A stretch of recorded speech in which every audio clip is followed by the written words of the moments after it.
Hello friends, my name is Amit. Welcome to NDTN Quality YouTube channel. So friends, in today's video we are going to see what is the minimum thickness requirement in ultrasonic testing. So if you work in the field of UT, then you work as a technician or as a level 2, level 3, then many times you must have a question that what should be the minimum thickness in ultrasonic testing. What should be the minimum thickness of the job while doing UT? Generally, if we talk about carbon steel, then in carbon steel you must have this question that what is the minimum thickness? So UT can be done in it. So we have a group, or sometimes people also ask me personally on WhatsApp that what should be the minimum thickness in UT. So here you have to see your procedure first. You have to work according to what is written in your procedure. So there is a procedure, but suppose you don't have the procedure. Okay, so what can you do in that case? You have to see the specification. There is no mention of it in the specification, etc. So you will have to see the code or standard. Okay? So you have to see the requirement given in the code or standard and plan according to the minimum thickness of the UT. You have to do the UT according to that. So there are many code standards like ASME, EPI, or even NISO standards. So different requirements are given in all of them. So in this video we will see this in detail. Apart from this, there are some codes in which there is no requirement, so in that case you have to see this procedure, etc. first. Okay, so in the end of this video I will also show you which codes are there. What requirements are given in them. So you can check that too. I have made a table here paragraph-wise that where in which code the thickness and minimum thickness requirement is given. So watch the video till the end and share this video with your friends and colleagues. Apart from this, if you have not yet subscribed to our channel, then definitely subscribe to the channel. Share this video with your friends and colleagues. You can take membership of our channel by using the join feature. I have made many member EXCG videos, in which you will find mainly NTP Level 2 videos, in which I have covered the entire syllabus Level 2. Apart from this, there are videos of code standard interpretation. So there are many codes, API, ASME. You will find videos of video interpretation of their standards. Apart from this, you will also find videos of NDT practical. So to get access to all these videos and to support me financially, you can use the join feature.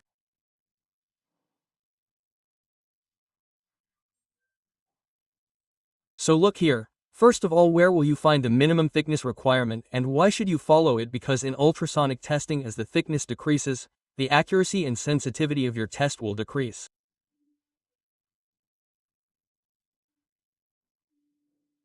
For addressing the question of the minimum thickness required for ultrasonic inspection is a crucial aspect of non-distributed testing. So sometimes we have this question and we should know the minimum thickness, that if the thickness of your dog is less than this much thickness, then in that case you will not be able to do ultrasonic testing. While this question might appear simple to experienced ultrasonic testing operators, it highlights a range of factors influencing this determination. So sometimes this question is very simple. Okay, this is the thickness, it should not be done in less than this. Okay, but nobody knows. Okay. This question may seem very simple to you, but many experienced operators of UT also do not know this. So the special problem for this is that this is not written in your procedure, etc. Okay? This is the main problem, that generally any level 3 procedure of UT does not mention this. Due to this problem arises. So this block is to provide insight into the topic of specifying that fixed number cannot universally answer this question due to varying factors. Okay? So in this video we will see that there is no fixed number here. Okay? Meaning if you use different standard codes, etc., then different figures are given in it. Okay? So you have to keep this in mind. So we will see this topic in detail in this. So look at the factors influencing minimum thickness. So here you have to keep 3 things in mind. Right? The first thing is the LED procedure. You have to first look at the UT procedure given to you. So the UT procedure should be consulted for specific guidance tailored to the inspection job. So first of all you have to look at the UT procedure. First of all, look at what is written in the UT procedure. Okay? So you will get guidance in it as to how much thickness to take. Generally, in the UT procedure, if you look at the first scope, it is written in it that in this procedure, if your thickness is more than this much then only you have to do UT. Okay, if it is less than this, then you do not have to do UT as per this procedure. So you generally get the minimum thickness in the NDT procedure itself. The second option is that if you do not get the data in this NTT procedure, then the second option is to look at the project specification. Okay? What is a project specification? Specification is a legal contract between 2 parties. Right? For example, suppose you have a company and another company has given it work, then there is a contract between the two that the work has to be done according to the contract. Okay? You have to prepare and deliver the job according to the contract. So, for that, there is a project specification. So, there are different things in the project specification. There is also a technical specification. You will find different specifications of ND in it. So, if you look in it, you will find the requirement of minimum thickness. So, project specification outlining needs, objectives, constraints and deadlines of influenced inspection requirement. So, many things of the project are written here. So you can see the inspection requirement in that too. In that, you will get the requirement of minimum thickness, especially up to how many the UT has to be done. The third is construction code. Right? So generally, if you assume that no requirement is given in these two, then later you will have to go to the construction code or standard. So these are established rules and models of quality assurance that may be legally adopted. So the code is legally adopted. Right? After that you have to use it. Generally, first ASME or API are standards. Okay, that is called standard first. But when you adopt it legally, in any company, you adopt it legally that your company will say that we have to work according to this construction code, or any country will say that we have to use this code in our company. Right? So in our country. So in that case it will be called legally adopted. Like if you look at British countries or European countries, there is ENISO standard or British standard in it, that is legally adopted. Meaning if you have to install any pressure vessel or pipeline or any boiler etc. in that country, then in that case you will have to use ENISO or BT standard and construction should be done according to that. Right? So it is called legally adopted. So generally in our case there is ASME, EPI or even ENIS, and there can be other standards also. So what is the requirement of minimum thickness UT in the construction code in all? I will tell you this in detail in the end. Right? So you have to keep these 3 things in mind.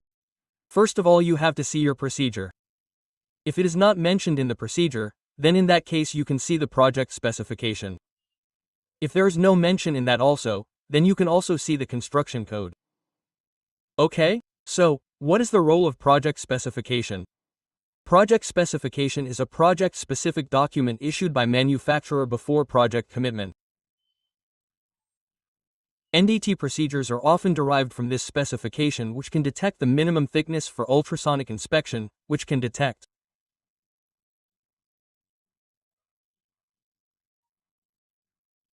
So, it means that these are project-specific documents and the manufacturer generally issues it and your client or customer approves it, and generally all these specifications have this minimum thickness requirement.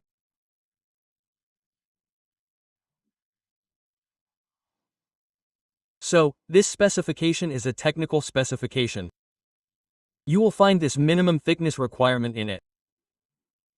However, not all project specifications provide this requirement. So, it is possible that this may not be there in many specifications. After that, relying on the construction code. Okay? So in most of the cases this thickness is mentioned in the construction code, but it depends.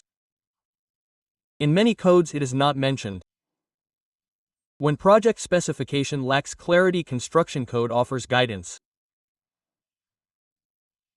So here, whenever there is nothing in the specification, meaning lack of clarity means that there is no clarity in it, then you can go to the construction code. This code through not legal mandates or set of recommended rules. Some examples include ASME PVC Section 5 for non-destructive examination. Right? So here this code sometimes happens that it is not legal. Okay, it is not a legal mandate. Sometimes it can be a legal mandate. Okay? But here they have given an example. Like there is a SME boiler pressure vessel code. If you see Section 5 in it, then NDE means non-destructive examination. And ASME BPVC section at Division 1 for pressure vessel construction. Right? So these sections are given separately in it. Section 1 is for power boilers. Right?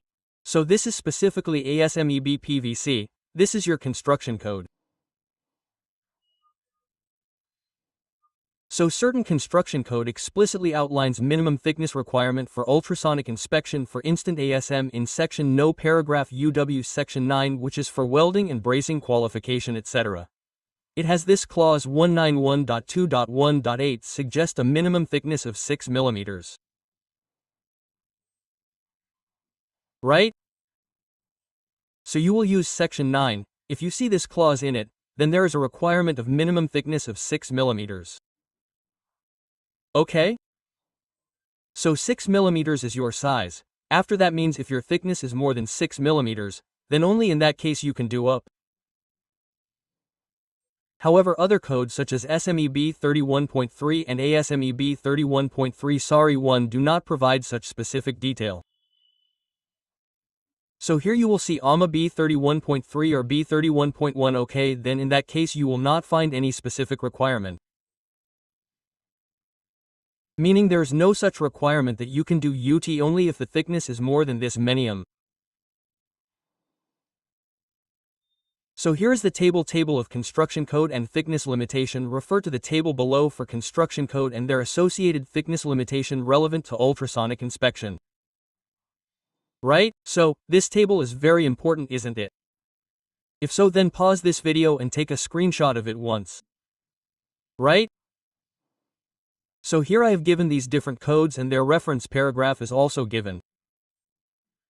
Okay, you will not find this anywhere. You can directly go to the reference paragraph by looking at the index, etc. And you will find the thickness limitation in the reference paragraph. Right?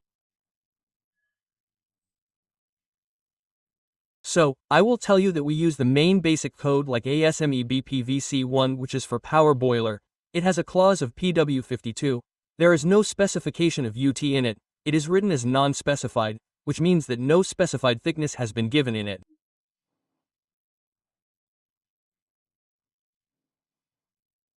Apart from that, you will see mandatory Appendix E in Section 1 itself. Okay, a UTSA UT has a requirement of 13 mm in it. Right? That means you have to do UT only if the thickness is more than 30 mm. Nothing has been specified in Section A Division 1. Okay? Apart from this, you will go ahead in Section A Division 1 itself. You will see the clause UW51A4. UT in lieu of RT. Okay. It is mentioned when you can use UT in place of RT. So, there's a requirement of 6 mm in the clause. The thickness limitation is 6 mm. If you look at Section Division 2, there is paragraph 7.5.4 in it. Nothing is specified even in that. In Division 2 itself, if you look at paragraph 7.5.5, UT in lieu of RT, there is a requirement of 6 mm in that too. Apart from that, if you look at Division 3, there is 25 mm in it. B31.3 31.3 nothing is specified in both of them. Okay, this is the requirement of API 620. You use 650. It also has 6 mm in both. There is a WSB 1.1. This is used for structure welding. So if you look at paragraph 8.19.1 manual UT, there is a requirement of 8 mm in it. If you look further in B1.1, there is a requirement of 5 mm in EAT. Now this is the NISO standard. Okay? So whenever you look in NISO, it will be given in paragraph 1 itself. Okay? That means whatever scope is there, they directly give in it that how many mm is the thickness, only then you can use this standard. So these standards are very good for this. Everything is mentioned here. So generally, what we do here for quality level etc., 5 mm is given in ISO 5817. Apart from this, the acceptance level is given in 1116. Right? So it has 8 mm and 17,640 is your technical testing level assessment of UT for this. This is a very important standard. Okay? If you use PNISO in UT, then there is a requirement of 8 mm in it too. Right? So these are different construction codes. Whatever you use, whatever is the requirement in your company, you have to use it according to that. And this is the requirement of minimum thickness. So, if the size of the dog is less than that is, the thickness, then in that case you do not have to use this code. For UT operator, referring to the NDT procedure is advisable before initiating inspection to determine the minimum thickness. So generally the UT operator has to first look at the NDT procedure here. Always remember this.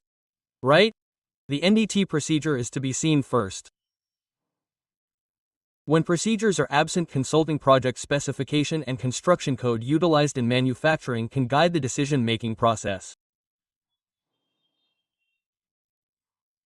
So here, whenever you assume that you do not have the procedure available, in that case you can see the project specification and the construction code. Right? So generally what happens is that the procedure is created from the project specification itself. Okay? The procedure is created on the basis of whatever data is there in the project specification and level 3 approves it. So suppose there is no data in the procedure, then there is no chance of it being in the project specification. Still you can cross-check once. Right? And the third option we have is the construction code. We saw this table here. Manufacturing can guide the decision-making process. This approach ensures accurate and reliable ultrasonic inspection while accounting for the complexities of the industries. Right? So this is your right approach. By using this approach you can get accurate, reliable results. Right? So in this way you have to follow this minimum thickness requirement. Many of you ask me many times on WhatsApp or in the comment box, especially fresh technicians who have less experience. Even experienced technicians face this problem many times. They do not know what is the minimum thickness requirement in UP. Right? So the problem with minimum thickness is that if you go for less thickness, you do not get accurate result due to beam spread etc. So you have to keep this minimum thickness criteria in mind. So I hope you have understood this video. If you have any doubt in this, then you can ask me in the comment box. Okay, thank you.